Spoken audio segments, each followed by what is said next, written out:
Hello, I'm Jennifer of Jen Coco. I hope you're having a wonderful day and have your mugs of hot chocolate ready, because we are going to be talking more about our Flaunal avian language and family stuff here.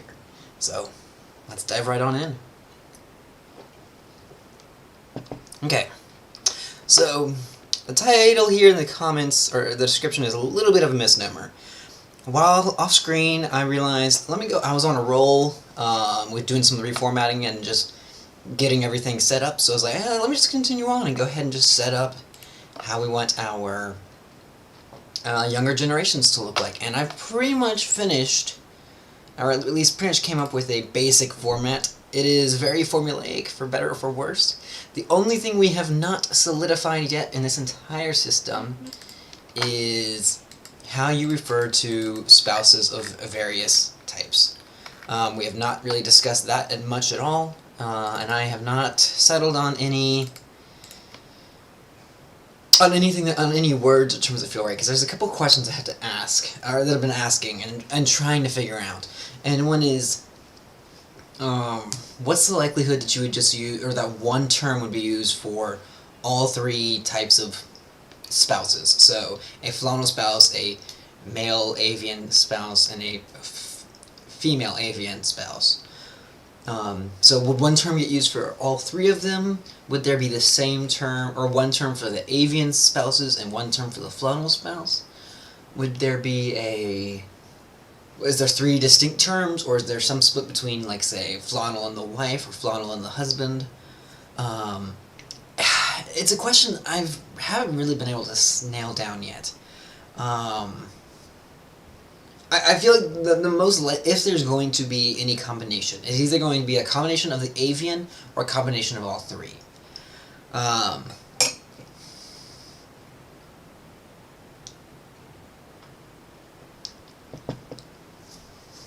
And I also don't know if these come from other terms or not.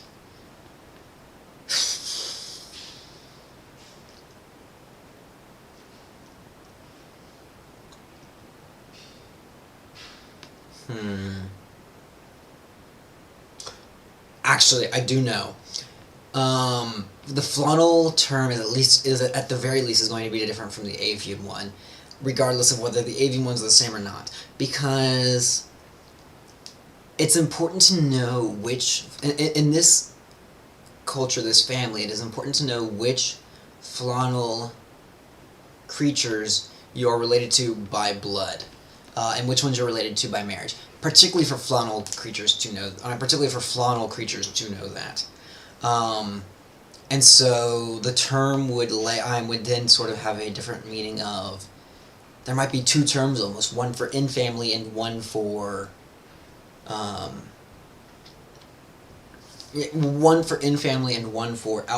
for essentially your in-laws, ones that are related, that are married, that your siblings married. Let me change this, because that should not be old. Whatever that is. It should be oldest. Okay, so I think,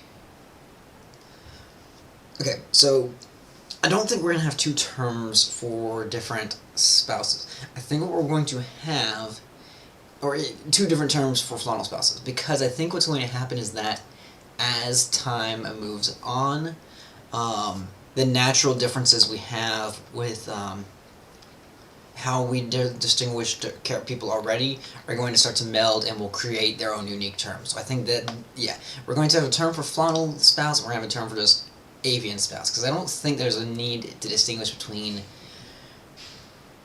between male and female avian spouses at this point. At the very least, I don't see a reason to right now. So, give me one moment to boot up the generator real quick.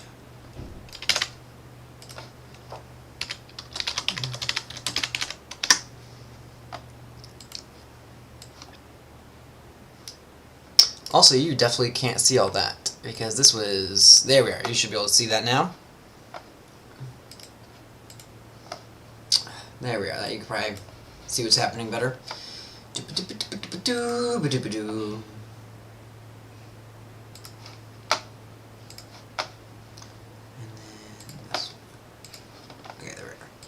Now I need... boom.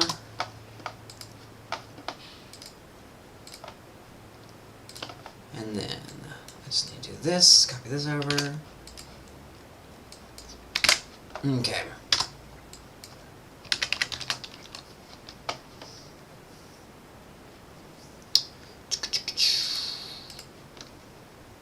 And then change that over. Okay, so I think our term for spouse is going to be a 2-syllable term.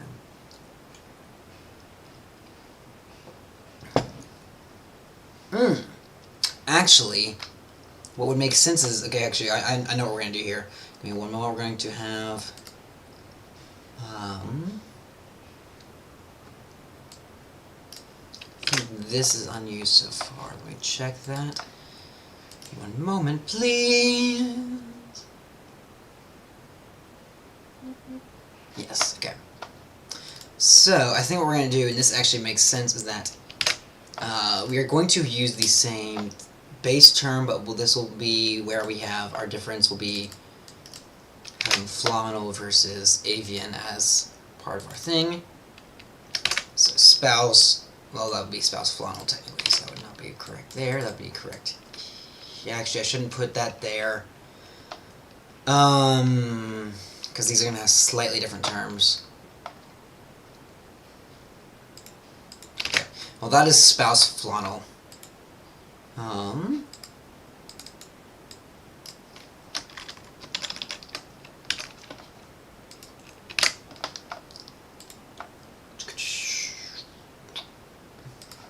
And then we also have spouse Avian.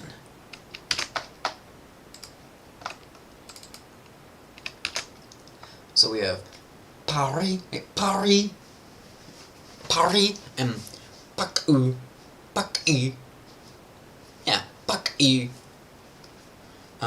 For your Flaunal spouse. Pari, pak-i, pak-i, k-i. Yeah, I like that. Okay, and then that's going to follow all the other rules that we've set up so far with how things are going to go move around. So this will be pari rapa.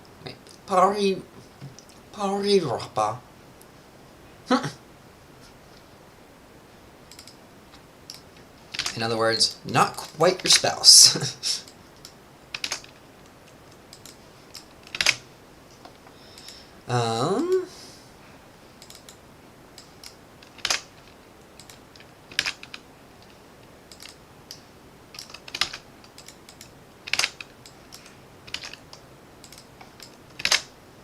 There we are.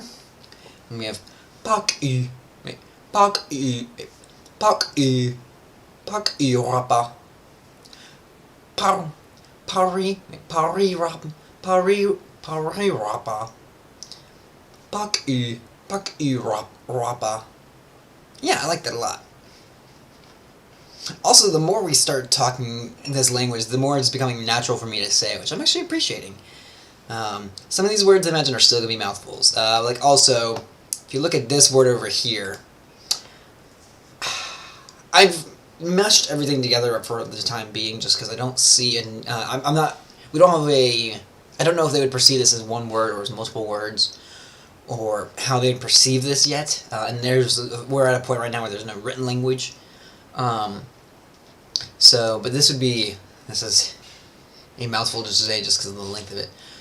Pu bra, hu, bra hu, I bra hu, I. And that would essentially be your first cousin once removed. Or the more complicated one is the eldest child of the eldest child of your Flaunal parent's oldest Flaunal sibling. And that's the oldest Flaunal child of the oldest Flaunal child of your parent's oldest Flaunal sibling. your first cousin once removed. So, you have a lot of terms for, and also I realize you have a lot of terms just meaning cousin in English. But we have one word for all of these people here that are the children of your aunts, uncles, and uncles. We have, oh, how many is this? Let's see. Yeah, there's, let's see. 1, 2, 3, 4. 3, 4, 5, 6. 4 times 6 times 3. That's what, 24? 72, I think? Yeah, 72 different words for cousin. That's a lot. That is a lot.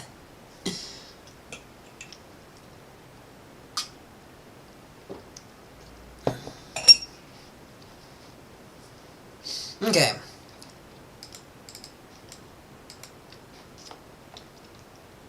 So, let's carry on though. We have a lot of... Okay, let's just go ahead and put all of our pak-u in place. So that's going to go anywhere that there's a Flaunal spouse.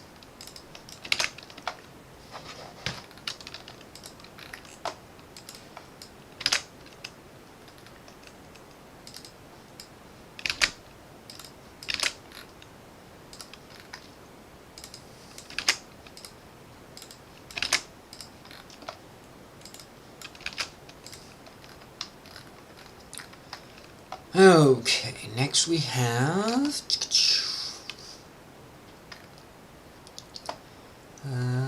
oh, there's still a few more places to add that in. Your sister's spouse and your brother's spouse. And that should cover all those. Yes, now we need to add in Paris. Hey! Whoops. In more places.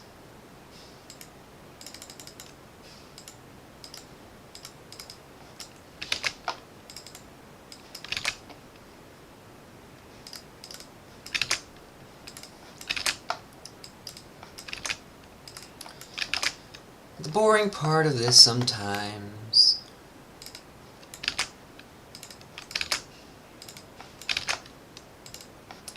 Copy and pasting everywhere.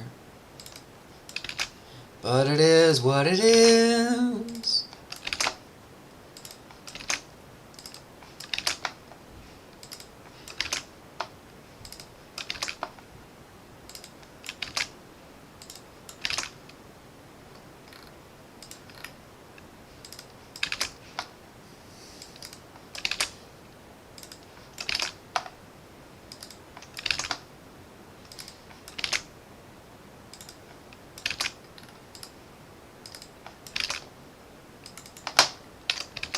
Hey.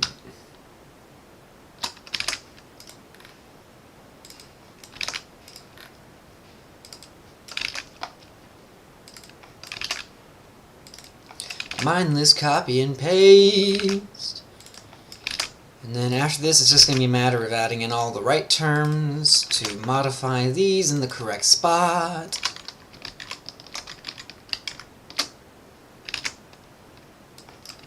Oh, hello. Okay, so that's the basics.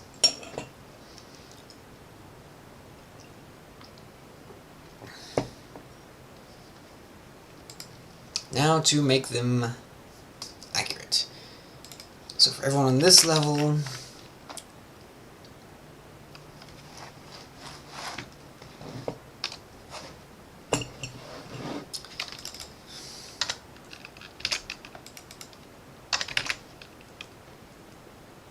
oh, hold up, it gets a little bit more complicated than that, because it's not just that, it is the spouse of... It's not your parents' spouse.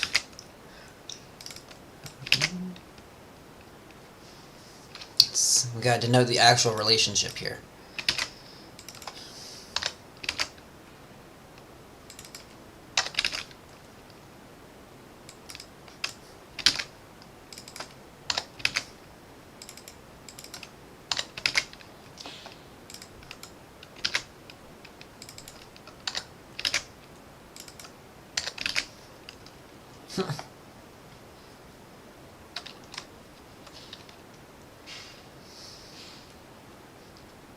Oh, hold up, actually, no, these are going to be slightly different. Well, actually, hold on.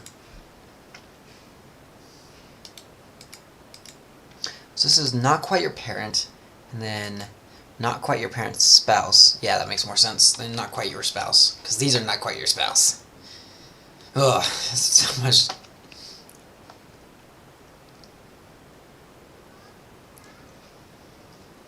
Now would it be not quite your parents? Now would it be Purapa Pari? Would be Pari Rapa.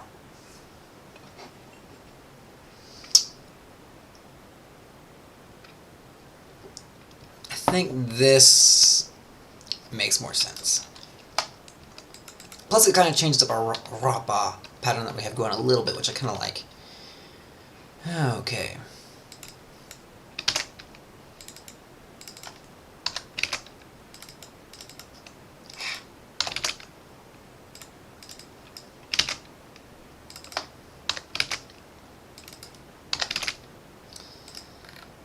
The one problem with this being live is that I can't just jump cut to me being done. Oh well.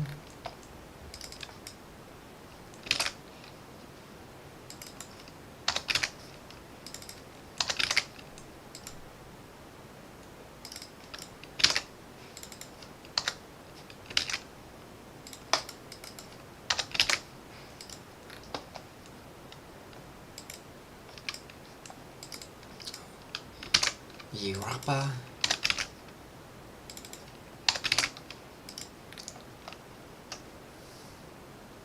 Yeah, and that actually, the whole having the Europa before our spouse term checks with how and how I've already established their children would be as well. So.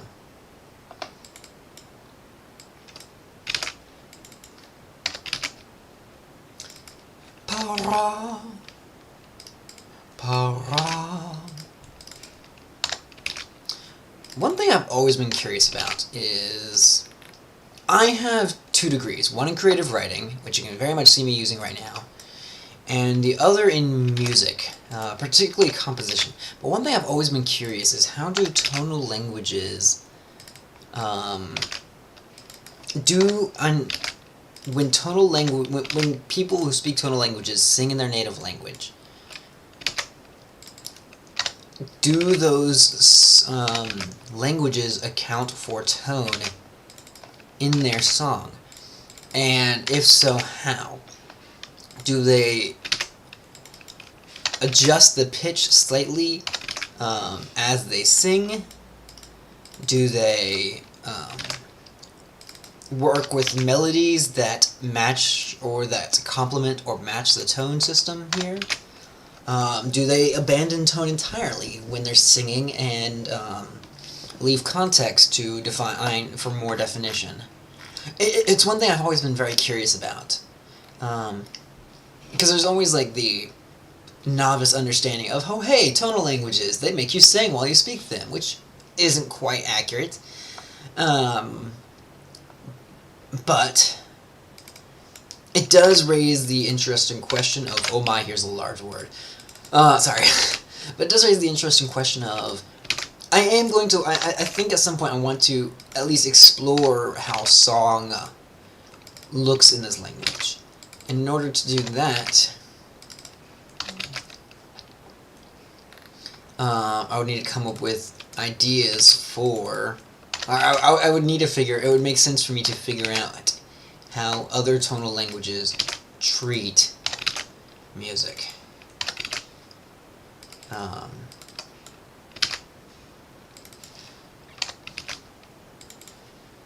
Okay, and there we are. So, assuming that we are Flaunal creature, that is not the eldest creature, these are all our familial terms. And the terms from other points of ego are not that much different. The main difference if you were avian, that you would actually find that this would be Arapa, and these would be not just Pari, but Pari Rapa, for both of these. and so that's fine. And if you were an eldest child, well, you wouldn't use any of the older children terms for sure, at least with your own siblings.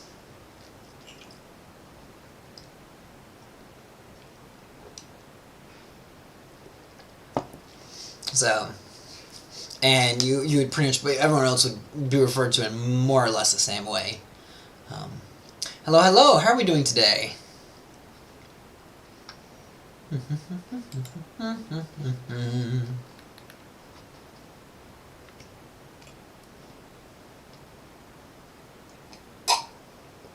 Okay.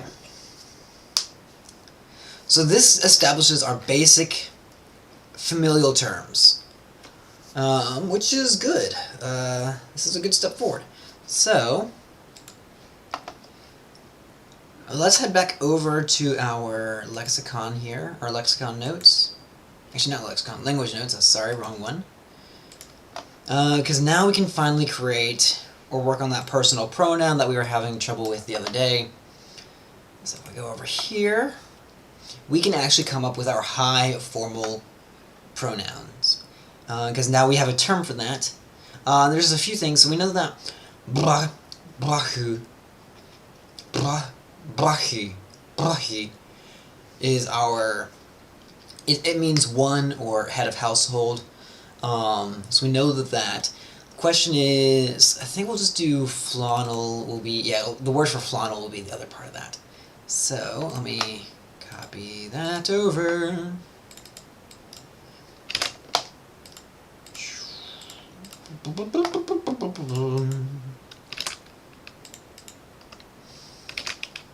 And then we'll take our word for flaunal. There we are. And so now we have all of our nominative, or we have our initial sets of pronouns in the nominative, and these are definitely, and these are going to be how our nominative ones start off. Which, that's a lot of pronouns now that I'm looking at it. 13 different pronouns. Actually, oh hey, that's a fun number. Awesome. Yeah, 13 different different pronouns to use with people. And things. You wouldn't exactly be using the inanimate pronoun with people. That said, it might become 12 because, as we mentioned earlier, our lower inanimate distinction is likely to disappear unless they can think of a good reason to hold on to it. Or inanimate may disappear, but one of those categories is likely to disappear as time moves on in this language, just from lack of use. So, I think we have a lot of the basics down here. I'm trying to think if there's anything else that we really want to go over today. Well, we do know what our case markers, or we do know what our case markers are, so we can at least come up with a basic, we can at least have a basic understanding of what will cause them to evolve. So let's copy these for a moment. So, with this first one being what's going to become our accusative marker. So actually what we're going to do here is copy, paste. And like I've been mentioning, this is still early language, so things are still going to be fairly transparent as to their source, which is fine. It's something that we will work to obscure as we carry on and start doing some phonological changes throughout the language. But this will at least give us an introductory use of case within our language.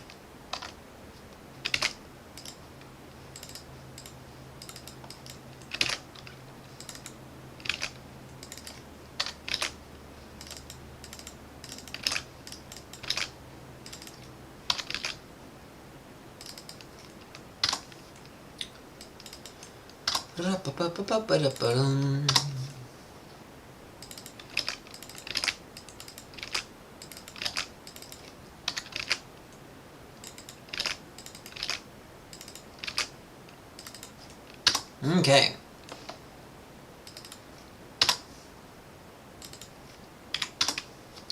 If I recall, we had some sample sentences, and we can now update those to reflect our case marking that we have, our basic introduction to cases that we have. But I think that'll be a story for another day. I think we're going to call this one a short episode today. I have some business I need to take care of off screen. But thank you for everyone who joined me today. I hope you'll have a wonderful rest of your day. You can find me back here on YouTube at 11 a.m. Eastern on Monday. So, if you would like to join me and help as we continue to work on this language and this culture, please feel free to join in. Until then, have a great rest of your day. And I hope you have your mugs of hot chocolate ready for next time, because we'll be diving right on in. And actually, as for what we're going to be covering next week, I don't know yet. I'll think about that over the weekend, and we might be looking at some more cultural stuff, since we've kind of been focusing a lot on word coining this week and last week as well. So, but yeah, we've been making good progress so far with this language, and I'm very happy with this. Thank you for everyone who joined me. Hope you'll have a wonderful rest of your day, and goodbye.